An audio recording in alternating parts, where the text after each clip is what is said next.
Cities are incredibly hard to make in RPGs because you have to make sure that every single nook and cranny has something to do.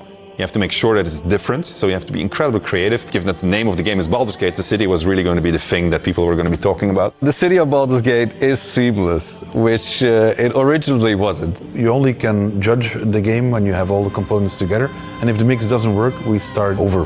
At some point he said, like, can't we just connect everything? And that was a very interesting day. One of the things that's done is it's brought a level of believability and immersion and also complexity that wouldn't have been there otherwise. Now it was this seamless, giant organism, and it really, really felt good. It's being able to look out of a window and see down the city slope, so you're seeing down toward the docks, and you're like, one of my teammates might be down there. They might be running around down there. We worked on it as a painting almost. You start with a sketch, a very basic line, and then you just start adding layers and layers.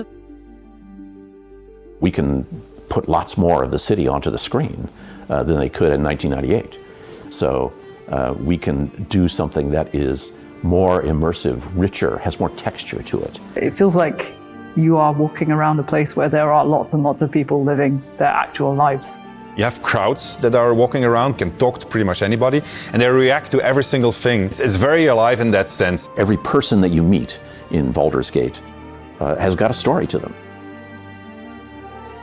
All the things that you have done up to the city really matter. You can really feel the conclusion of everything just gathering there.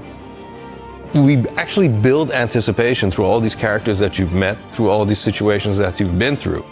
All the stories that you have been following, and all the decisions that you've been making, they all come to fruition in that lower city. And the great thing is, if you so choose, you can be another bad thing that's happening to the city. You can arrive and be like, this place is on fire, and then you can throw petrol all over it. During production, we felt like the city was our destination. We spent, I think, 3 times, 4 times as much effort on the city than we originally planned. But the result, the feeling of walking in there is just fantastic. You have this constant jostling of things that are very much of the real world, and then you can indulge in the completely fantastical. And then when you walk into the city, the noise of everybody talking to each other, the knowledge that everywhere you look, you can go there and you can do something, the knowledge that you can fly through it, it's great. So the thing that I was the most afraid of when we started making this game turned out to be the thing that I'm the most proud of.